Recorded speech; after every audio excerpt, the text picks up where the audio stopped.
Hola, ¿qué tal? Sean bienvenidas todas las personas de cada rincón de este planeta a un episodio más de Filosofía aplicada a la vida cotidiana. Mi nombre es Aralia Valdés y es un verdadero placer estar nuevamente con ustedes. Y antes de empezar, recuerden que este es un podcast autogestivo, es decir, no tenemos patrocinio ni financiamiento ni lucramos con él, por lo que les recuerdo que pueden apoyar este proyecto realizando un donativo directamente en mi sitio web www.araliavaldez.com. Recuerden que Valdez se escribe con S. Y también les recuerdo que pueden contratarme para darles cursos, talleres, conferencias, capacitaciones, consultas, etcétera, etcétera, etcétera. Ya saben que me pongo a su disposición para filosofar. No olviden mandarme un mensaje al WhatsApp al +52 55 27 15 04 86 o también pueden enviarme un correo a hola@araliavaldez.com.mx. Y bueno, ahora sí, entremos en materia. El día de hoy vamos a revisar una pregunta que me hicieron. Me preguntaron, ¿para qué vivimos? Y me parece que es una pregunta bastante importante, sobre todo cuando no encontramos motivos para vivir o cuando no podemos darle un sentido a nuestra vida como a nosotros nos gustaría dárselo y cuando estamos en situaciones que nos llevan hacia una tristeza generalizada. En esos momentos es cuando aparece esta pregunta en nuestra cabeza, ¿para qué estar vivos? ¿Qué sentido tiene vivir? Y me parece extremadamente importante que tratemos de darle al menos una respuesta, aunque sea provisional, a esta pregunta. Bueno, cuando nos preguntamos ¿para qué vivimos? Estamos preguntando en el fondo ¿qué es la vida? Pero piénsenlo por un momento. Hay muchas formas de vida a nuestro alrededor. No todos tenemos la misma vida. Compartimos todos el hecho de estar vivos, pero cada uno de nosotros vivimos nuestra vida de una manera muy singular, muy diferente. Incluso podemos decir que hay formas de vida que elegimos y hay otras formas de vida que no podemos elegir. Y nuestra vida en general transcurre un poco entre esta tensión, entre lo que podemos elegir para nuestra propia vida y lo que no podemos elegir, lo que se escapa de nuestras manos. Por ejemplo, cuando nacemos en un contexto determinado. Nacemos atados o sujetados a ese contexto. Y ese contexto nos afecta, nos marca, nos educa, nos determina, nos hace ver el mundo de una cierta manera. Y cuando somos pequeños, ese contexto no lo podemos cambiar. Y a veces, ni siquiera cuando somos grandes, adultos, tampoco podemos cambiarlo. Hay algunas ocasiones en las que sí podemos cambiarlo, pero no siempre. Y eso justo es parte de lo complicado de tu vida. No sé, por ejemplo, yo nací en un contexto en el que de pequeña mi familia es de comerciantes y entonces pues yo iba a los tianguis desde muy pequeña a vender cosas con mi familia. Eso era un contexto que yo no podía cambiar. Yo no podía decidir si ir o no al tianguis. Nadie me preguntaba si me gustaba o no esa actividad, si estar ahí era bueno o malo, si me divertía o me aburría. En fin, era algo en lo que yo no tenía una injerencia. Sin embargo, estar en ese contexto me llevó a experimentar el mundo de una forma específica. Me llevó a aprender cosas, a relacionarme con los objetos, a observar el intercambio de las cosas, etcétera, etcétera. Y como niño, uno solo absorbe su contexto. Lo observa, lo repite, a veces lo cuestiona, pero no siempre tenemos los elementos para entenderlo. Ese contexto nos va marcando y vamos creciendo. Y a lo mejor cuando ya somos un poco más grandes, quizá en la adolescencia, en la juventud, en nuestra madurez, ya podemos entonces pensar en cambiar de contexto. A lo mejor yo cuando cumplí 20 años pude decir, pero ¿por qué estoy viniendo al tianguis todavía si no me gusta estar aquí? O a lo mejor, me gusta seguir viniendo porque me gusta hacer esta actividad o me gusta ver a mi familia o me gusta lo que sea. Pero entonces yo ya puedo tener un vínculo mucho más racional con mi contexto y puedo decidir quizá transformarlo, trastocarlo o modificarlo, aunque no todo dependa de mí, aunque yo no pueda modificarlo en su totalidad. Lo importante aquí es que cada uno de nosotros nacimos en un distinto contexto. Cada uno de los que estamos escuchando esta reflexión tenemos una historia de vida singular, única e irrepetible, en la que quizá podamos compartir experiencias de vida con otros seres humanos, pero cada uno de esos seres vivió una experiencia singular. Tuvo una interpretación de cada uno de esos hechos de manera única y específica. Es decir, todos tenemos una vida, pero esa vida existe en maneras infinitas de vivirla. Hay infinitas maneras de vivir nuestra vida y está en nuestras manos elegir la forma en la que la queremos vivir. Esto nos indica que la vida es algo que se posee, se busca, se construye, se crea. Es decir, tenemos que aprender a aprovechar nuestra propia vida, porque la vida también se desperdicia y vaya que nosotros somos expertos en desperdiciar nuestras vidas. La vida nos fue dada como una gracia, sin pedirla. ¡Pum! Arte de magia. Un día abrimos los ojos y estábamos vivos en el mundo. Nosotros no pudimos tener mucha injerencia en esa decisión. No decidimos vivir o no vivir. Y no por el simple hecho de vivir, de haber llegado a este mundo y de estar vivos, quiere decir que sepamos vivir. Esto es como decimos todo el tiempo en este podcast. No por el simple hecho de tener piernas sabemos andar en bicicleta. No por el simple hecho de tener cerebro sabemos pensar. No por el simple hecho de tener ojos sabemos leer. Bueno, pues con la vida es lo mismo. No por el simple hecho de estar vivos sabemos vivir. Hay que aprender a vivir. La vida nos fue dada, pero es nuestra tarea humana darle un significado. Aprender a usar la vida, aprender a vivir y aprender a entender cómo queremos darle un sentido a esto de estar vivos. Y justo la filosofía pues nace con esta intención, con ese objetivo de aprender a vivir una buena vida, no solamente una vida, una buena vida. Y está en cada uno de nosotros elegir lo que vamos a definir como una buena vida. Una buena vida para mí no va a ser lo mismo que una buena vida para ti, o no tiene por qué ser lo mismo que una buena vida para tu hermano o para tu amiga. Una buena vida es una idea singular de una buena vida. Y eso es lo que tenemos que aprender a construir. ¿Para qué estamos vivos? Para construir el sentido de para qué estamos vivos. Hay un filósofo que siempre tocamos en este espacio, que es Baruch Spinoza. Baruch Spinoza nos propone una teoría muy interesante sobre la vida. Él nos dice que cada ser vivo, no solo personas o seres humanos, sino cualquier existencia viva, tiene un conato, con lo que nace. El conato es algo con lo que cada ser vivo nace. Spinoza lo define de la siguiente manera. Cada cosa, en cuanto está en ella, se esfuerza en perseverar en su ser. Es decir, el conato es este impulso vital que todos tenemos que nos lleva a tratar de conservar nuestra propia existencia. Todo en la naturaleza tiene un conato, es decir, todo en la naturaleza tiene una fuerza vital que nos permite afianzarnos a nuestro entorno y a seguir perfeccionándonos a nosotros mismos. Entonces, desde esta perspectiva, la vida implica movimiento, implica cambio. Si todos tenemos un conato que nos va a llevar a perfeccionarnos a nosotros mismos constantemente, quiere decir que vamos a estar en constante movimiento. Eso es esencial para pensar la vida, pensarnos en movimiento. Uno de nuestros más grandes problemas de pensamiento occidental es el pensamiento sobre el ser.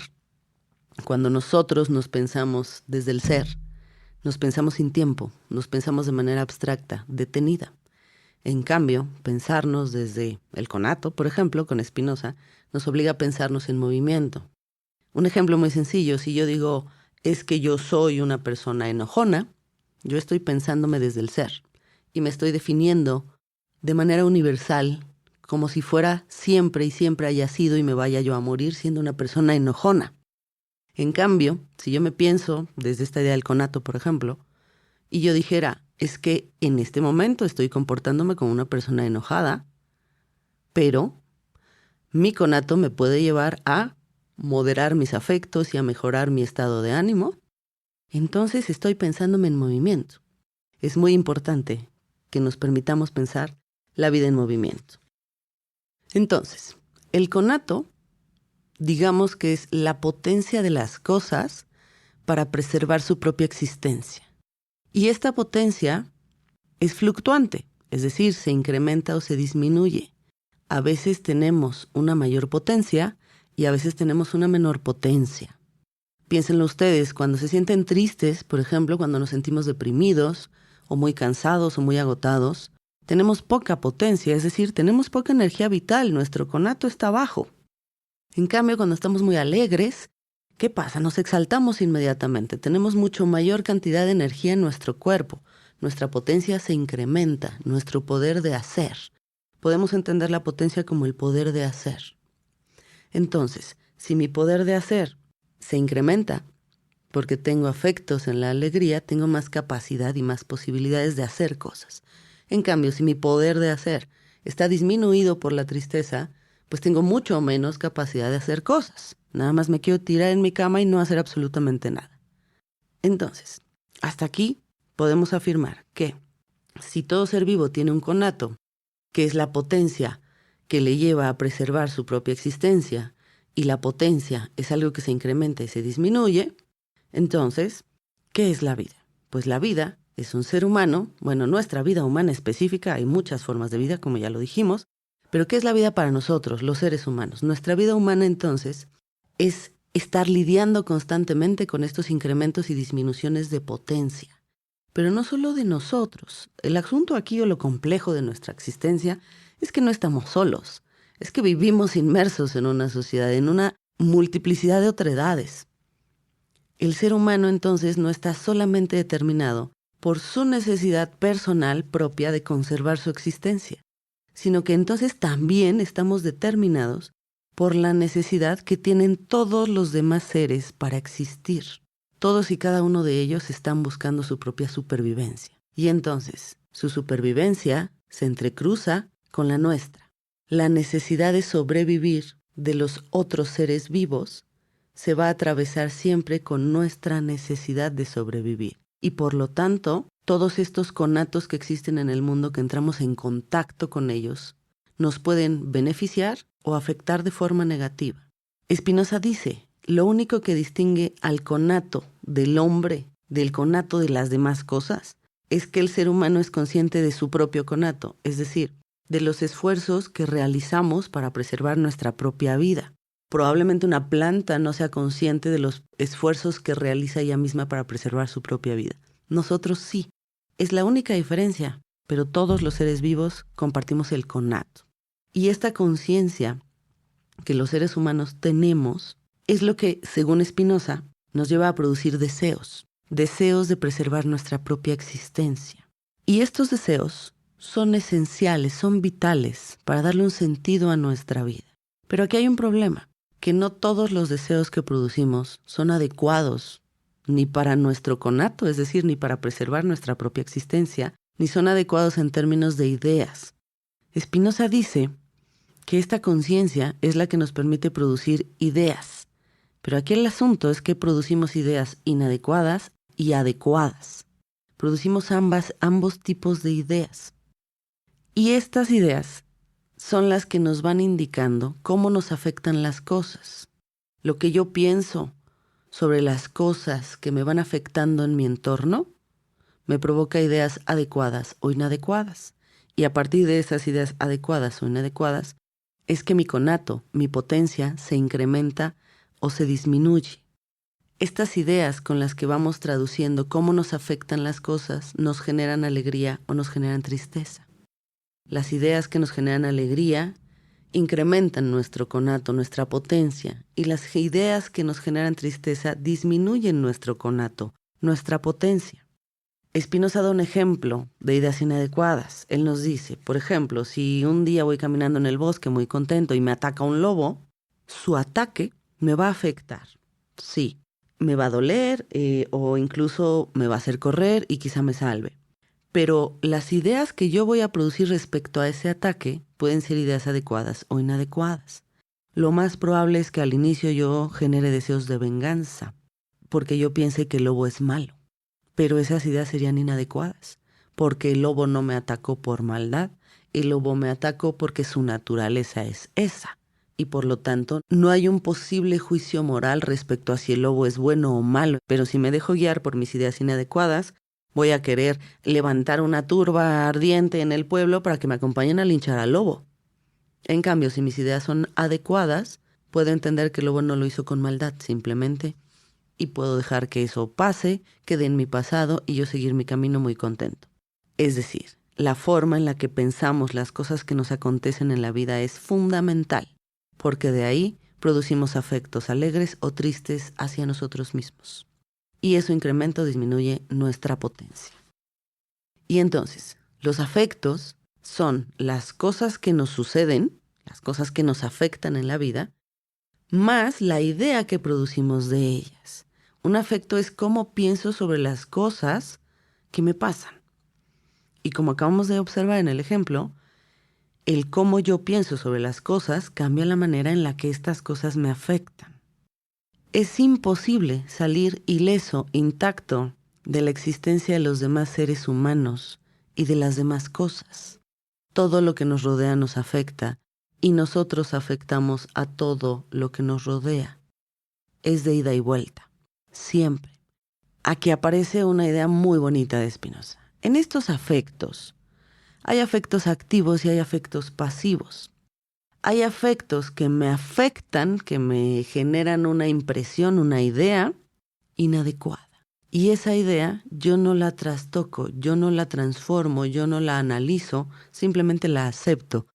La primera idea que me viene a partir de algo que me afecta, lo acepto. Esos afectos, Spinoza los llama afectos pasivos. Y en general son ideas inadecuadas que nos provocan sufrimiento. Y estas ideas disminuyen nuestra potencia.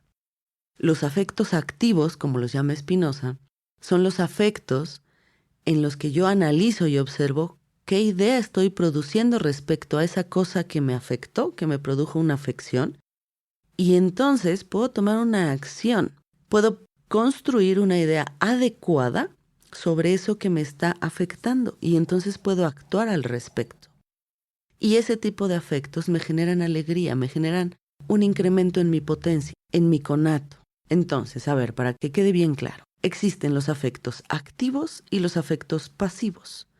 Los afectos pasivos nos provocan tristeza a partir de ideas inadecuadas que somos incapaces de observar, analizar y modificar. Estamos presos y sujetos ante esa impresión de mi mente que me provoca lo que acabo de experimentar. Y esos afectos pasivos me llevan necesariamente a la tristeza. Y por el otro lado tenemos los afectos activos, que son acciones o que son ideas que yo puedo observar, analizar y transformar, elegir. Puedo elegir la idea respecto a lo que me está afectando, a lo que me está aconteciendo. Y entonces, ahí es cuando podemos tener ideas adecuadas respecto a lo que estamos viviendo. Y esas ideas adecuadas nos llevan a un incremento en nuestra potencia, a una mayor alegría. Y entonces, digamos que de lo que se trata un poco la vida es de aprender a convertir nuestros afectos pasivos en afectos activos, en una acción, en una idea más adecuada que potencie nuestro ser para llevarnos a tener una vida activa. Desde esta perspectiva de Spinoza, lo que podríamos decir es que cuando estamos tristes, deprimidos, lo que sucede es que no estamos pudiendo transformar las ideas con las que estamos interpretando lo que nos acontece en el mundo. Y en este sentido, habría que liberarnos de nuestras propias ideas, de nuestras propias pasiones. Recuerden, en este término de pasión, estar sujeto, pasivo, passivere, ante la idea que me arranca mi inconsciente mientras estoy experimentando algo en el mundo. Dejar de ser pasivos y convertirnos en entes activos significa tomar el control de nuestros pensamientos, de las interpretaciones que nosotros hacemos del mundo, y buscar entonces activamente provocarnos afectos activos. Utilizar nuestra conciencia para llevarnos hacia las condiciones de posibilidad de lo que estamos buscando como una buena vida. Y para esto podemos utilizar la razón para alcanzar esa idea de una buena vida. Nos diría Spinoza, creemos en general que somos libres, pero en realidad somos esclavos de nuestra propia ignorancia, es decir, somos esclavos de nuestras propias ideas inadecuadas, somos esclavos de las formas en las que reaccionamos y se accionan nuestras ideas ante lo que nos afecta en el mundo. En este sentido, diría Spinoza que la única manera de enfrentar la tristeza no es utilizar la razón para reprimirla y decir, yo no me voy a sentir triste nunca más en la vida. No, eso es imposible. Somos seres humanos. Tenemos que sentir tristeza. Es parte de nuestro equipaje, necesariamente. Pero lo que sí podemos hacer es aprender a crear afectos activos, afectos en la alegría, que me produzcan emociones con mayor intensidad, para que esas emociones puedan ir desplazando a las emociones de tristeza. Spinoza nos diría, la libertad del hombre se obtiene a través del conocimiento que éste tiene de él y de lo que lo rodea.